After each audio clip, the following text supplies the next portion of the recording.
So I've been kind of making videos trying to explain all this in a concise manner through a timeline. In the last video I spoke about the events of court 2015 through 2015 to 2016 and the shenanigans that went on.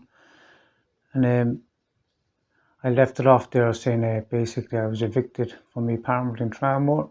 I was rehoused then up in 83 Barrack Street by Waterford City Council there now. I also spoke about how Sinn Féin and Mr. Conan spreading that the friend request that was sent to my wife was a fake profile, that this is the story they're spinning because they couldn't be intimidated. Like, they tried all this for many years, as we know. I spoke to my wife about it and she's kind of dismayed about it, so she wants to speak on camera herself after this regarding the whole issue and kind of just clear up which one of us is actually lying, because it ain't us.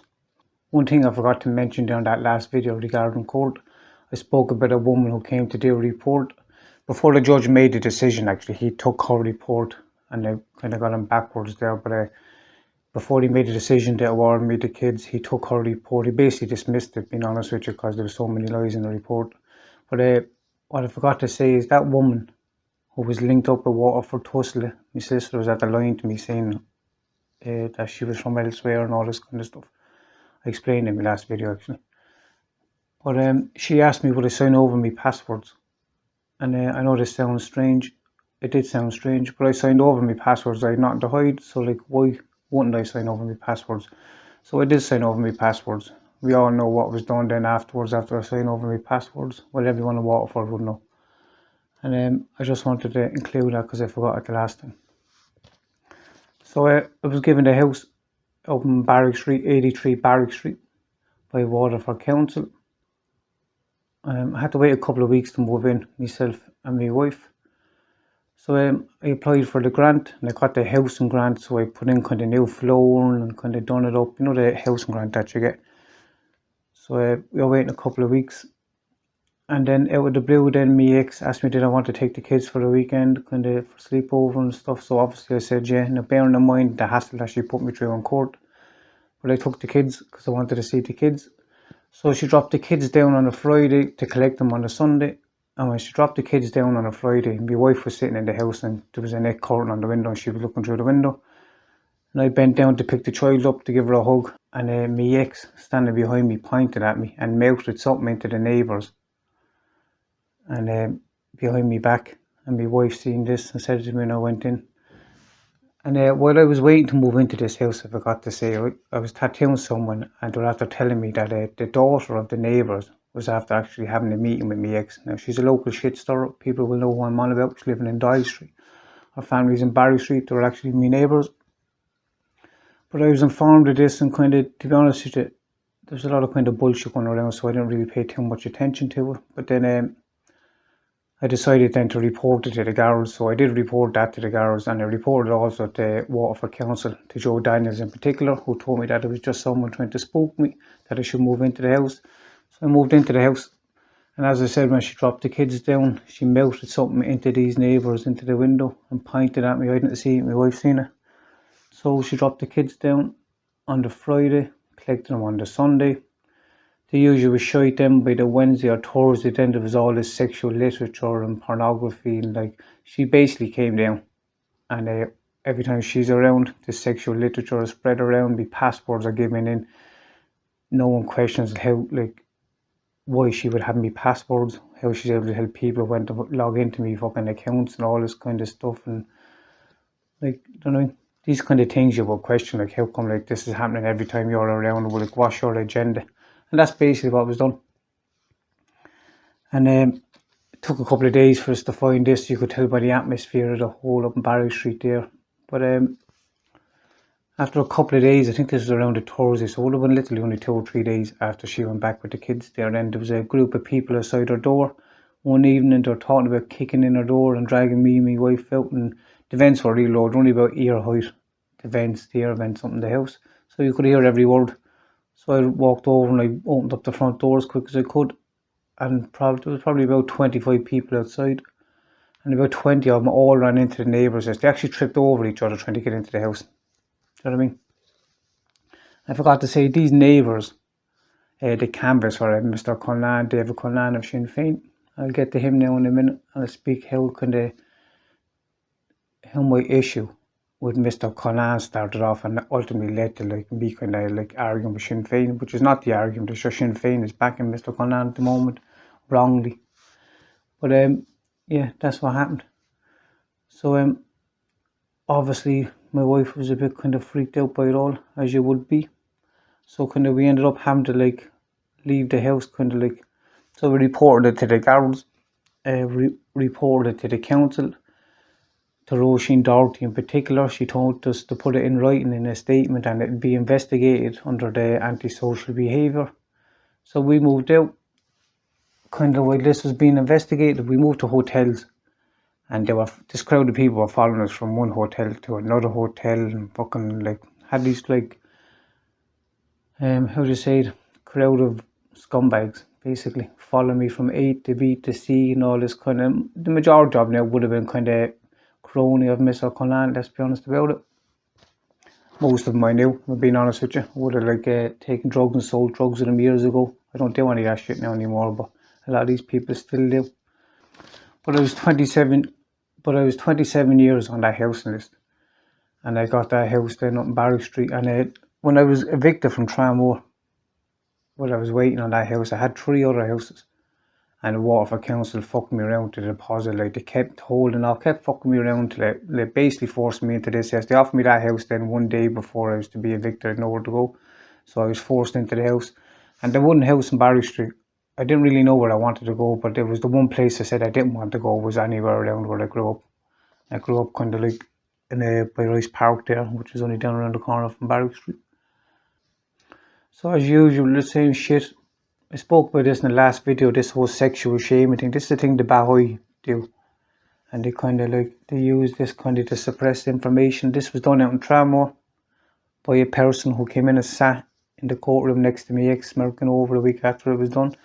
Then it was done in Barrack Street, and I was at the reporting how my ex was apparently after meeting the daughter, and so obviously it looked like that was true, the information that I was after hearing. It was actually done again a year later down Spring Garden Alley by a woman who it looks like she's a random neighbour, but it was actually this woman's brother who set me and my ex up in rehab. And he was in our group, and the picture that was painted of this woman was not a very nice picture. So it was in her interest to try and push us out of Spring Gardens, which would be where my wife is from and her family. So but I'll speak about that when I get to it in the correct timeline. So we were moving from hotel to hotel and all this stuff, and it was pretty volatile at the moment. And we got rammed off the road in the car, myself and my wife driving along. It was a red car, came along, pushed us off the road. We crashed. Taxi office rang the guards. The case was closed after 2 weeks. Don't ask me why, I just got a letter saying the case was closed, but 3 people in the car, they rammed us off the road. And so it was pretty volatile. And my mother rang me up and said that she was getting followed all over the place. Same things that we were getting, this is what they're doing, they're harassing my mother. I had to bring my mother out to Tramore to live with me. And she was getting harassment. I was told then, while we were on the move, you could say, that the daughter of the neighbours who were just mentioned earlier, that she was approaching local drug users in town, and she was telling people that there was drugs and money and tattoo stuff in my house, and they should break in and rob all the stuff. So this is what she was trying to do. So I went up and I got the tattoo stuff out of the house, and there was no money, no drugs obviously, but I got the tattoo stuff out of the house and I brought it out to my mother's out in Tramore. I think it was there probably 4 or 5 hours. I literally brought it in the front door while I was waiting for someone to finish work, drop it to theirs, and I brought it out the back door. But obviously I had this crowd follow me, and they see me bringing it into my mother's.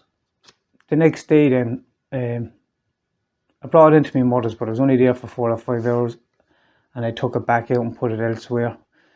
And we were staying, my wife was staying in our parents' at the time. I was staying occasionally in my mother's. Not much, being honest with you, just we were waiting for this investigation to be concluded regarding the events up in Barrack Street. My mother would usually go out at 12 o'clock, go down and do her bits and pieces around Tramore town and whatever, But on this day she left at 12 and she felt a bit sick, so she went home around 12:30 and she went to bed. And about 1:30 in the day she woke up to find two workers of Waterford Council searching her bedroom. They didn't see her in the bed because she was so small and she had cushions on the bed and all this, but she was in the bed lying down watching this. These two workers were Roisin Doherty and Leo Kennedy. Roisin Doherty was wearing a black pants, a white coat. She had a clipboard in her hand. Leo Kennedy was wearing a blue Fred Perry, blue jeans. She actually knows Mr. Kennedy from her youth. I'm not really sure how, but she just does. And she knows Roisin Doherty because she facilitated the move only a couple of months earlier out to Tramworth, so she had the key to the house anyway because she brought my mother into the house. And they didn't see me mother, and they were in there searching around my mother's bedroom. My mother kind of asked them like what they wanted, and they got the fright of their life. They got the fright of their life, ran down the stairs, left himself out the front door, closed the door really gently with the key. My mother rang me, and she rang my older brother actually, and I went out. My older brother, usually coward that he is, does nothing anyway, if I'm being honest with you. That's a whole other issue. But I went out and she was telling me what was happened. And my mother wouldn't be the kind of person to make any of this kind of stuff up. She was 100% sure, and to be honest with you, there was cameras in our house over previous incidents, and I'll talk about that in a minute. But I was livid. My mother was quite shaken. She didn't want to take it any further because her view was kind of like, if they done this once, then they had the cheek to come in with the key to their house. My mother was kind of nervous about it. But I was pretty pissed off. So I went down to Waterford Council and I actually met Joe Daniels, myself and my wife. And I was livid. And Mr. Daniels told me that this was sensitive information, that I need to keep this quiet. This is what I was told. And my mother didn't want me to push it any further because she was kind of freaked out about it. So kind of Waterford Council got to suppress this. But the two people was Roisin Doherty and Leo Kennedy. And I have for years been trying to have this investigated and looked into. And I've recently, over the last few months, I've even sent letters to the CEO, Michael Walsh, and he hasn't responded even once. And I'll speak about the letters I sent to him in a moment as well. So anyway, as time passed, we were waiting for this investigation by Waterford City Council, right? And after 13 months, then they sent us a letter. That's how long we were gone out. It was 13 months waiting for this investigation to be concluded. And they said that there was no investigation, that they were taking myself and my wife to court to take the house back. Like, I couldn't believe this, either could my wife. We went down again. It was again with Joe Daniels, and his outlook was well, you can't really go back with everything that's after going on up there and all that with the neighbours and all this kind of stuff there now. And I couldn't believe what I was hearing. Like, because we were after getting the grant, we were after kind of doing up the house, we were after kind of all our clothes were up there, our furniture was up there, all this kind of stuff. And now they were saying that we chose to like leave the house. But not only that, we were paying the rent for the 13 months because it was supposed to be investigated. So we were paying the rent. So it makes no like sense that we walked out, chose to pay the rent, chose to leave our clothes, chose to leave our furniture. This made no sense. Not to mention the paperwork of the actual complaint originally, which should have been looked into, is still at hand. And I found out afterwards certain people in Waterford Council have a very close relationship of a TD, a local TD, who should be investigated in my opinion. But anyway, that's what happened with Waterford Council. They basically fucked us over with the house, if I'm being honest with you. But anyway, that's what happened with Waterford Council anyway. And Mr. Joe Daniels was he basically talked to me and my wife, and he's like, look, if you sign over the yoke, I'll have you housed. And all this kind of like fake promises and all this. And I was a bit wary because of their actions, obviously. So what he said is, I'll give you a reference if you want, because I was saying that like all this sexual slander was that had been spread through all the estate agents, and then it spread all around Waterford. A lot of people from Waterford will know this. But it was spread everywhere in an effort to try and like destroy my character. It's supposed to destroy our character. It's supposed to humiliate you. It's supposed to ostracize you from our community. This is the whole kind of psychology behind what they do. And he said, I'll give you a reference and all this kind of fake promises. But I found out afterwards that he was in no position to give any references, that it was an illegal document he gave us. Because I actually sent the reference to Michael Walsh, the CEO, as proof to show that we were illegally kind of given false promises to sign over the house. And this reference was, it was actually a member of Waterford Council told me that reference wasn't worth the paper it was printed on, and he should have been investigated on why he gave that reference when he didn't have the authority. That Waterford Council, as a rule of thumb, don't give references to anyone. So basically we were fucked over. Basically with the house, we lost all our possessions, lost our clothes, continued paying the rent. They're saying then that we chose to move out. Makes no sense. Now you all know, a lot of people in Waterford will know of the kind of input of these neighbours who canvassed for Mr. Cullen and the kind of fucking shitstorm that they created on behalf of my ex. So this is where Mr. Cullen now comes in. Alright, not Sinn Féin. I seen Mr. Cullen speaking about corruption and how the best way to deal with corruption is transparency, and he's talking about cronyism and all this. So I said I'd contact Mr. Cullen about the conduct of his cronies up in Barry Street, and I explained all the situation about this psychologist in Tussle, all the sexual slander that was done. I named who done it, who it was by, all of this kind of stuff. I named the whole lot. It was a long email, and I sent him a message as well, actually, on Facebook. And a couple of days later, then he basically sent me a polite kind of F off, if I'm being honest with you, that he couldn't do that, and it kind of basically protected the people who done it. And then later that night, to try and provoke me, he sent me wife a friend request. Now, as it stands there now, they tried to stop me kind of out in this information, but I made this public. I've heard recently now how Sinn Féin and Mr. Cullen are saying it was a fake page and it was a fake profile, which more or less kind of paints a picture of just me and my wife being liars or trying to gaslight us. And I'm not having that. I'm not tiptoeing around these fucking liars any longer. And as simple as that. That was a real page. That was 100% a real page. Your friend request was 100% a real friend request to try and provoke me, and it was sent to my wife. And I sat on my couch with my wife and we went through your page because I was going to respond to you. And it was my wife who talked me out of not responding to you, because I was so livid. Because you sent it the same day that you sent that same message fobbing me off, saying that you couldn't deal with regarding corruption and cronyism. Do you know what I mean? So my wife wants to speak on it now as well, because she's not happy about being made look like a liar to facilitate other liars.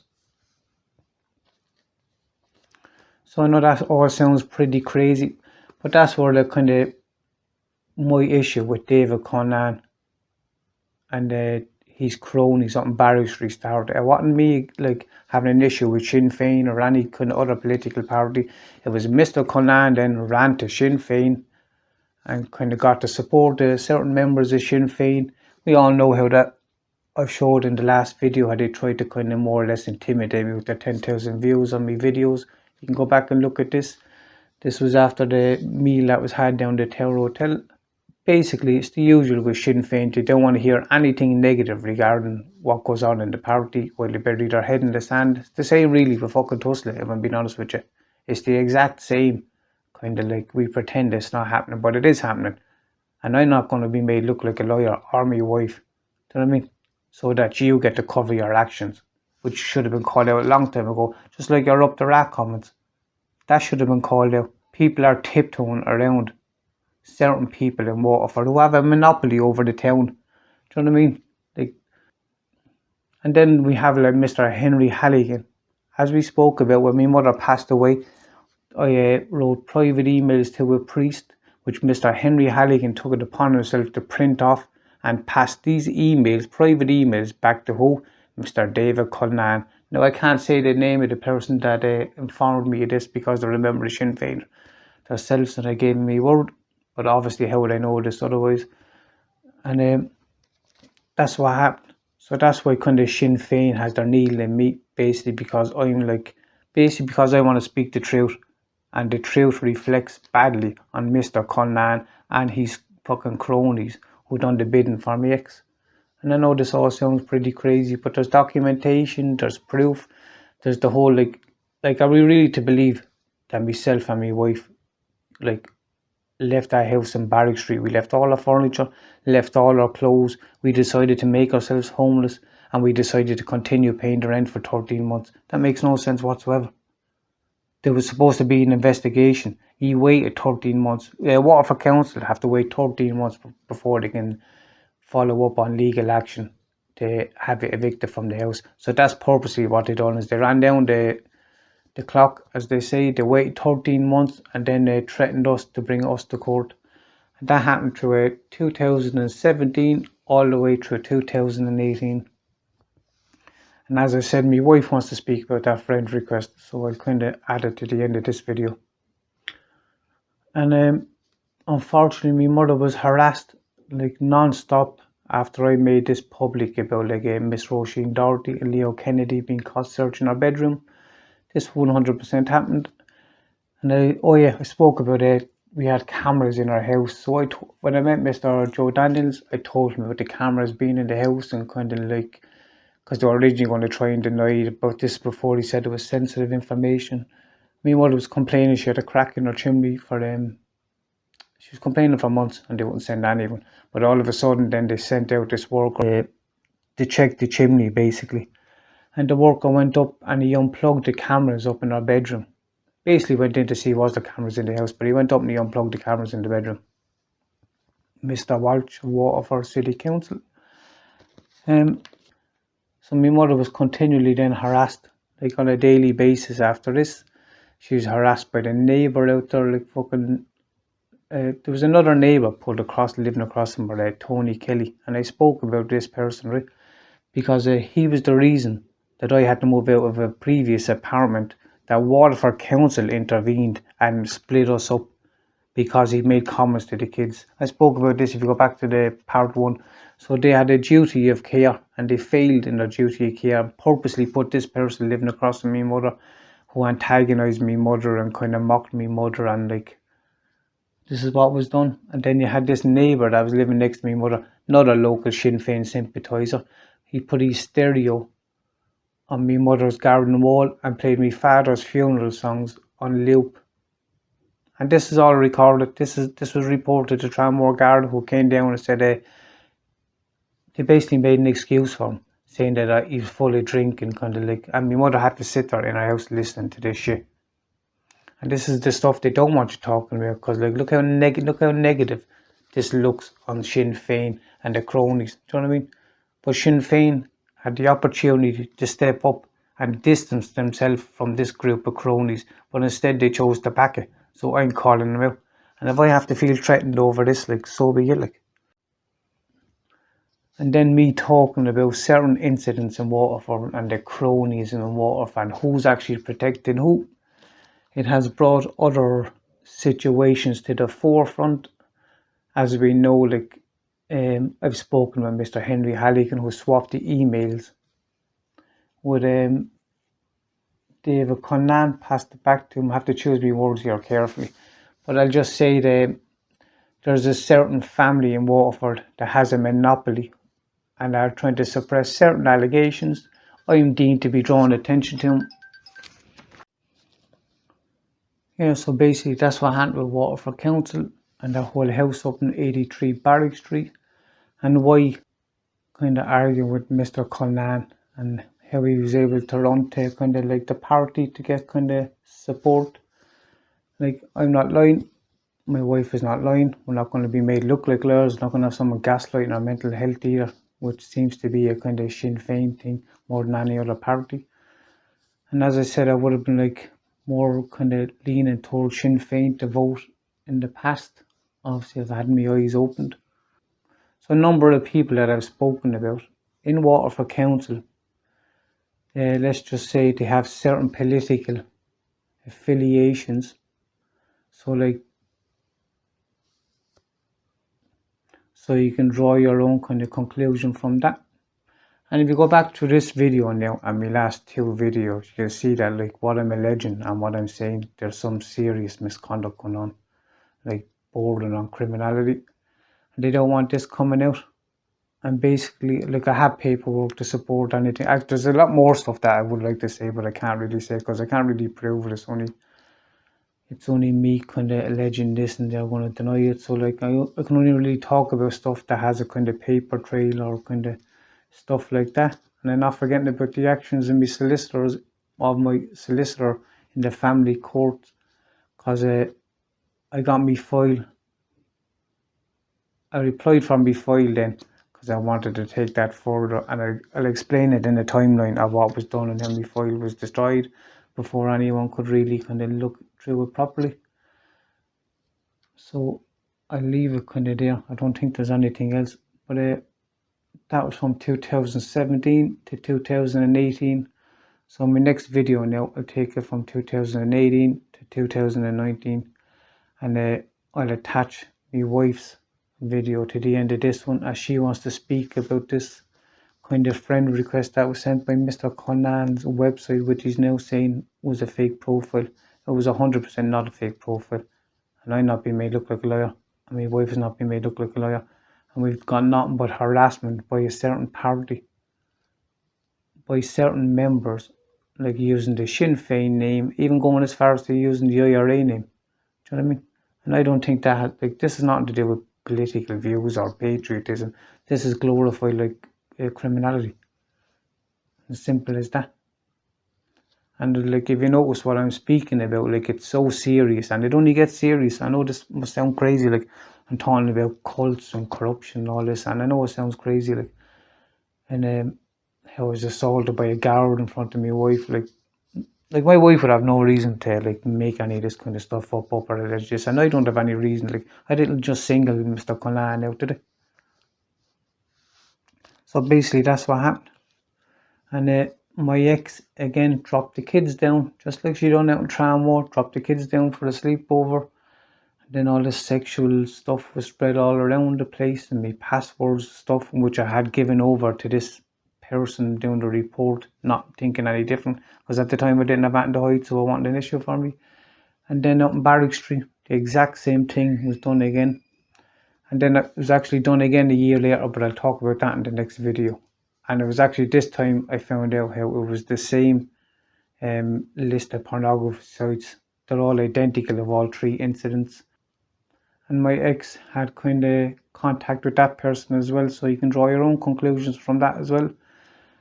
I've also spoken about how she appeared on a podcast. It's actually come to my attention there now, how she's after appearing on a number of podcasts there now.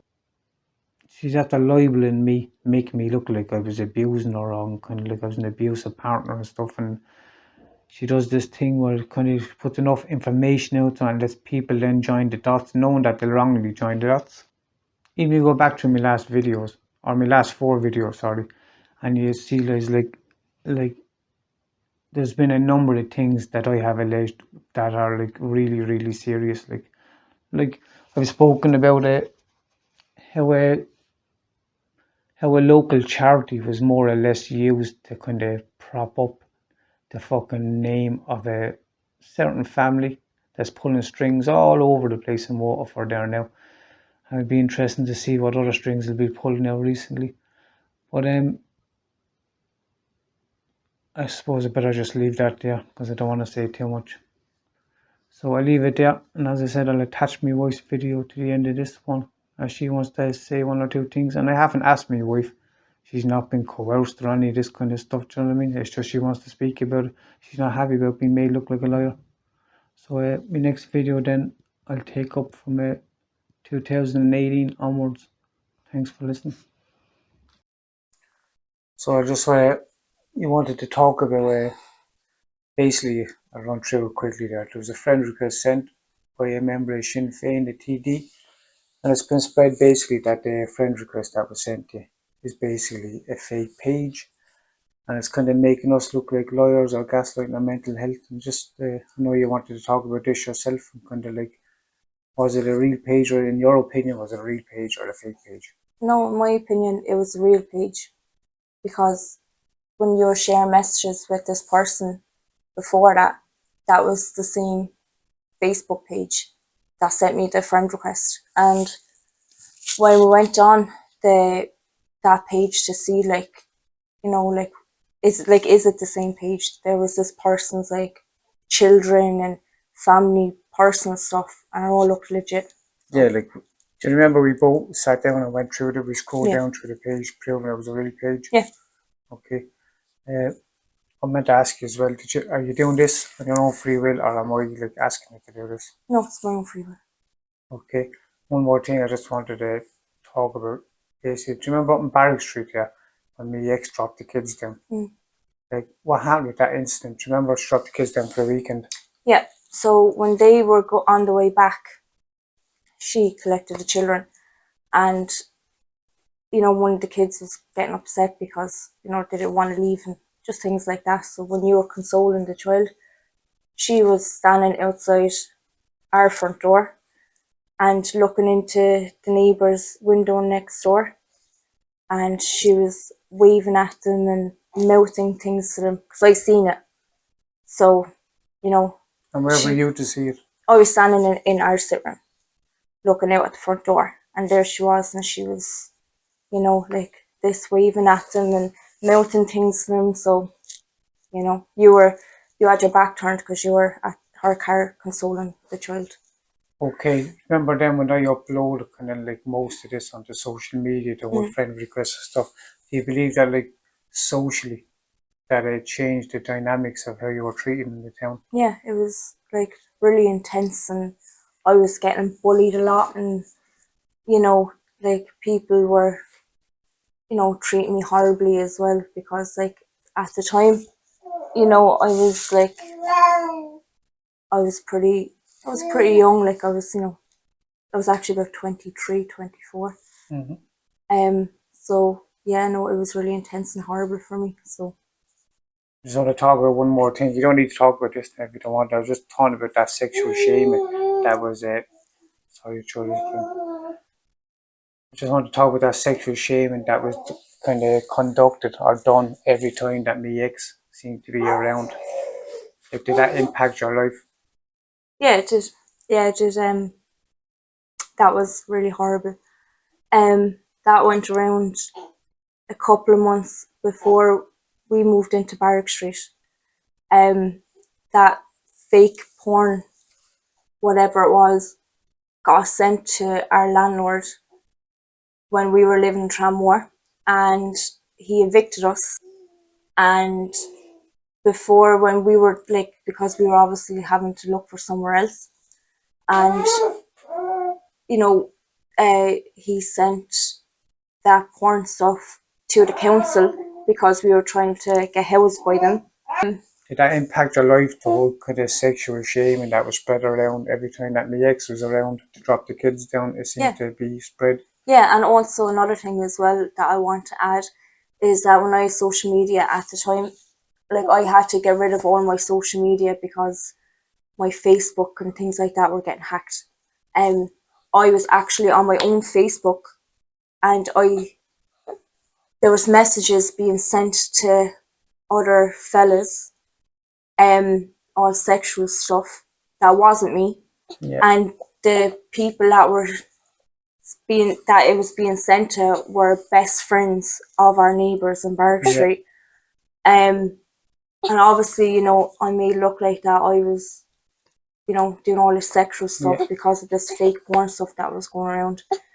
And it wasn't me, but, who's going to believe that? Like, I remember that, and but it was actually sent from your account. Yeah. Because I remember you were with me on one of the times Yeah. the messages were actually sent. You were with me on the time. Yeah. So is that next you want to add there on? It's been 7 years for me.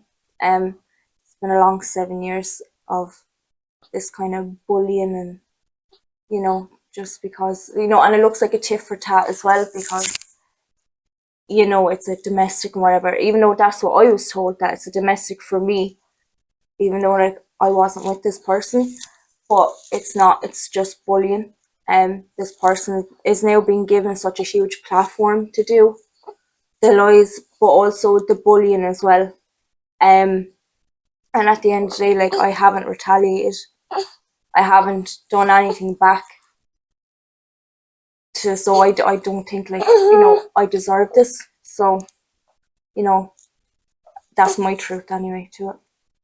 No, well, just one last thing there. Do you think there was any effort ever to kind of get to the bottom of this? No. And find out exactly who's lying and who's telling the truth? No. It was actually every time it was, you know, like being reported to the guards and things like that. Things were made 100 times worse. And nothing is being done about it, and we were just constantly discredited, you know, and it's just not right. It's not okay. I think it's quite easy for other people to judge because it's not happening to them. So, but at the end of the day, I know the truth, and what I'm saying is true, and you know, that's it. Like, And one last thing regarding that friend request that was sent by like Mr. Conlan of Sinn Féin, had you any interaction with the kind of Sinn Féin or Mr. Conlan No. before that? I didn't know who he was. I'm not into politics. I Would you didn't have know. any reason to make this up? No, I wouldn't do that. Like, I wouldn't, you know, say that someone done something and it wasn't true. I wouldn't put someone in that position. But that was sent to me. That was sent to me by this person's page. And the fact that they're trying to say that we lied or made up this page, whatever, is not true. Okay, do you want to add any more up? No, I think that's it. So that's all I have to say about it. And people can believe what they want or whatever. So, yeah, no, that's true. All right, then. I'll leave it there. Is that okay? Yeah. All right.